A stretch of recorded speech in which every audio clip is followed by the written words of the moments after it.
and his sister Sandy.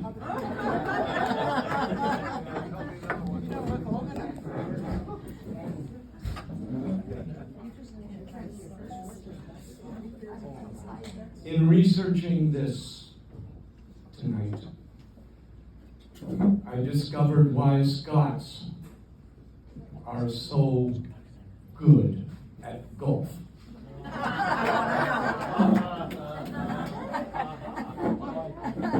The less you hit the ball, the longer it lasts.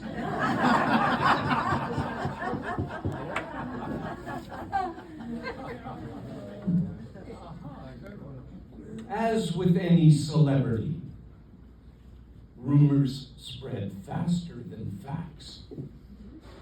Robert Burns was no exception. Even after his death, a biography written by Dr. James Curry, a reformed alcoholic, was largely responsible for portraying Burns as a heavy drinking womanizer. Some say that the fact the poet had a weak stomach limited his consumption to a dram or two, and that he simply enjoyed the social element rather than the drinking. Yet he wrote in a letter to Robert Ainsley in November 1791, amid the horrors of penitence, regret, remorse, headache, nausea, and all the hounds of hell that beset a poor wraith who has been guilty of the sin of drunkenness. Can you speak to a troubled soul?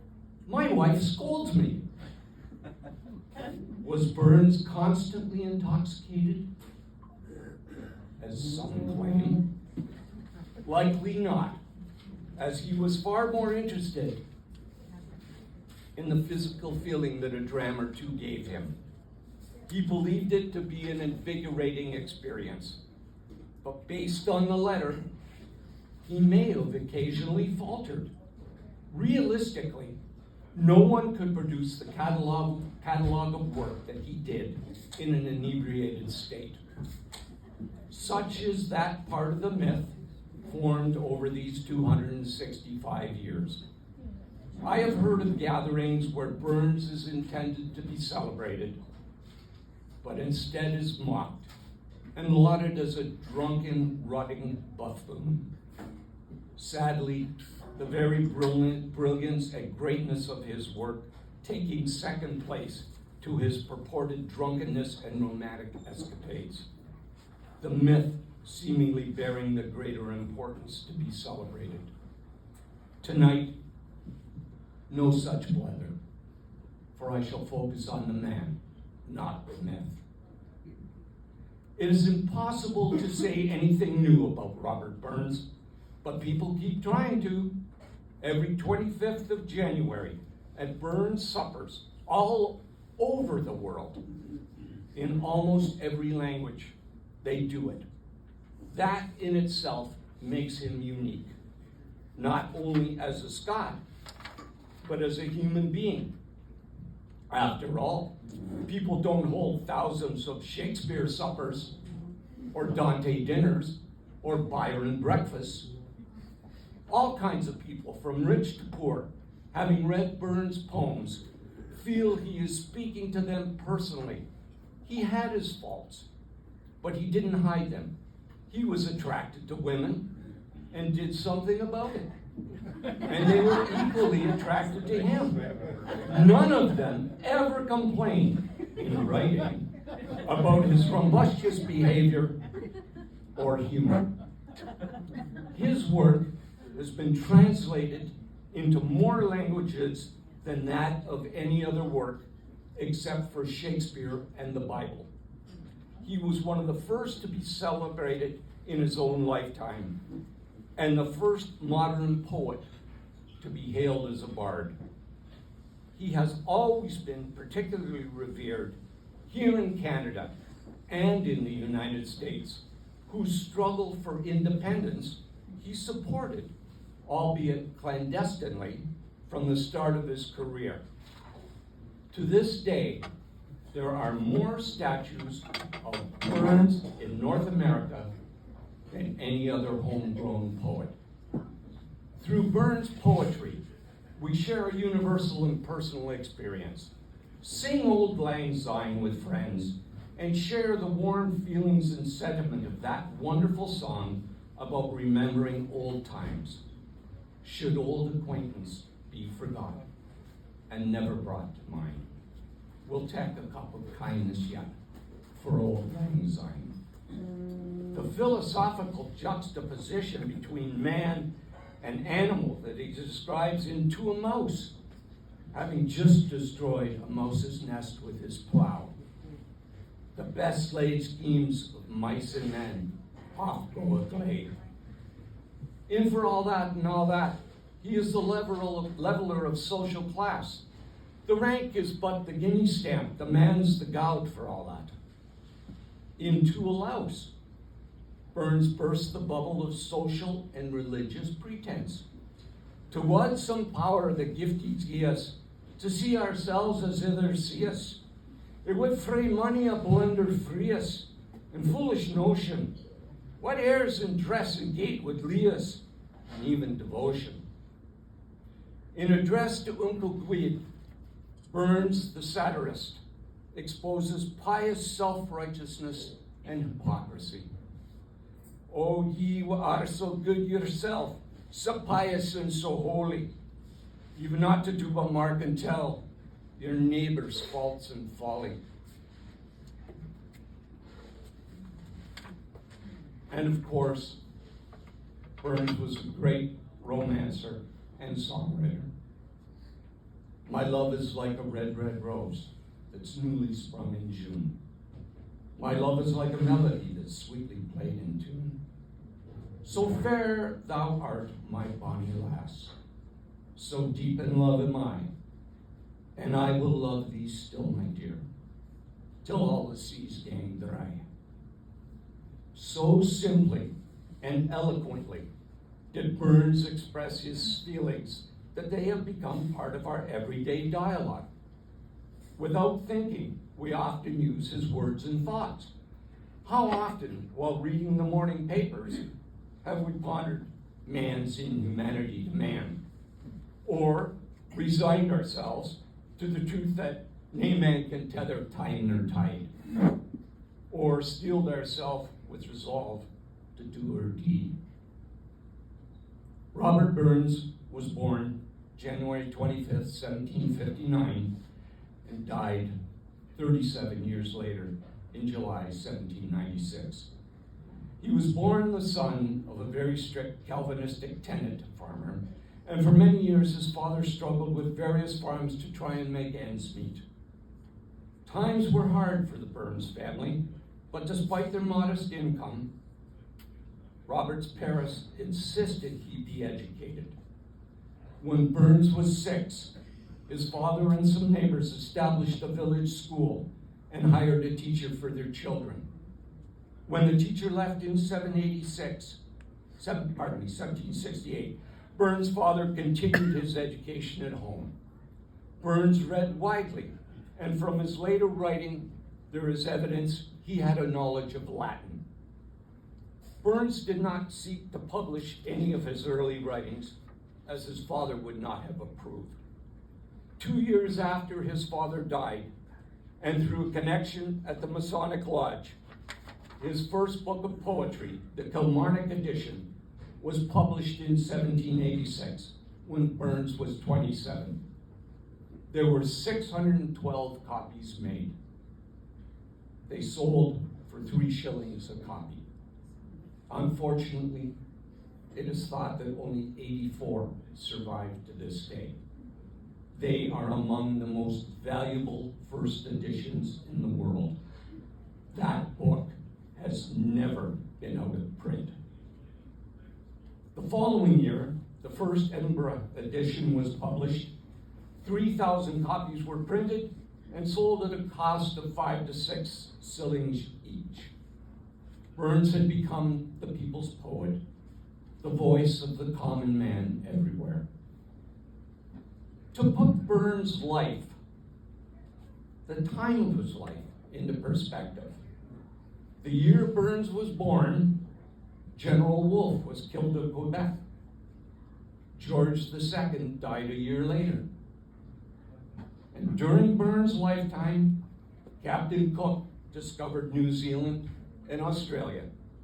There was the Boston Tea Party, the Declaration of American Independence, and Louis XVI and Marie Antoinette were executed. In the year of Burns' death, Napoleon Bonaparte assumed command of the French army in Italy, and John Adams became the US president. Exciting and dangerous times indeed. And yet, with all this happening, a simple farmer's son became so famous, over 10,000 people went to his funeral. And 265 years later, he is remembered and celebrated throughout the world. For those that met him, it was an extraordinary experience. He had such charisma that men and women alike were equally charmed. Within 3 months of his poems being published, he was the talk of Edinburgh society as a literary and social phenomenon. A lady of high society at that time wrote, "It will be the misfortune of Burns' reputation in the records of literature that he has been regarded as a poet and nothing but a poet. Poetry was actually not his forte. None ever outshone Burns in the charms. The sorcery, I would almost call it fascinating. The spontaneous eloquence of social argument or the unsullied poignancy of brilliant repartee." And she goes on to describe the almost superhuman fascination of his voice and his eyes. Those pools of black fire which electrified all on whom they rested. Men and women fell equally under his spell. A Dr. Robertson at the time is quoted as saying, "I think Burns was one of the most extraordinary men I have ever met." But he was full of contradictions. Byron wrote of him, "What an antithetical mind. Tenderness, roughness, delicacy, coarseness, tenderness, sensuality, sentiment, soaring and groveling, dirt and deity, all mixed up in that one compound of inspired clay." He was a man of opposition to the narrow life of Scots Calvinism, opposition to the repressive policies of the British government, opposition to the established order based on class. But he was not consistent. He was a radical who wrote Jacobite songs, a loving husband incapable of fidelity, a man of fiercely independent mind who played safe when his career was in danger. He was mercurial. You couldn't put him in a box and label him. After his publication of his Edinburgh edition, Burns somehow found time to tour the lowlands and then the highlands, mingling with as many people as possible. In 1788, he married Jean Armour, who had already had children by him and was pregnant again. They moved to the Ellisland farm in Dumfriesshire. The farm was soon to have soil too exhausted to support crops. And as a result, Burns joined the customs and excise. This meant, in addition to running the farm, he regularly had to cover some 200 miles on horseback, often in the pouring rain. Somewhat ironic for a man who declared in his poetry, "Freedom and whiskey, gang together." Burns gave up the farm in 1791 and moved to a flat in Dumfries. He received a promotion in 1792, and with a new edition of Poem Project published the next year, he again moved, this time to a new home in Dumfries. Most of his free time was spent writing songs, and in the last 10 years of his life, he wrote some 300 lyrics. But by April 1796, Burns was emaciated through illness, unable to work, seriously depressed, and concerned about his financial affairs. His doctor diagnosed him with flying gout and prescribed, among other things, immersing him in the sea in Solway Firth. For a man with a serious heart condition since childhood, it proved fatal. It is now believed that he died from endocarditis, an inflammation of the heart lining, probably caused by a childhood bout of rheumatic fever. When he died on July 21st, 1796, on a street he called the Stinking Fennel, his wife was giving birth to their son Maxwell. It is said news of his death spread through Scotland like wildfire. At his funeral, people walked in silence behind his casket in a procession stretching back as far as the eye could see. Burns lived a short but full life as a father, husband, lover, intellectual poet, and songwriter. In his art and life, he loved beauty and honesty while despising arrogance and hypocrisy. He loved a good party, a good story, a good song, and a good dram with friends. He loved life, he loved lassies, and loved being a common man for all that. May his spirit live on. So now is the time to raise your glasses. I offer the proudest toast a Scot can make. To a poet of the ages, to Scotland's best beloved son, to the immortal memory of Robert Burns. Ladies and gentlemen, to Robert Burns.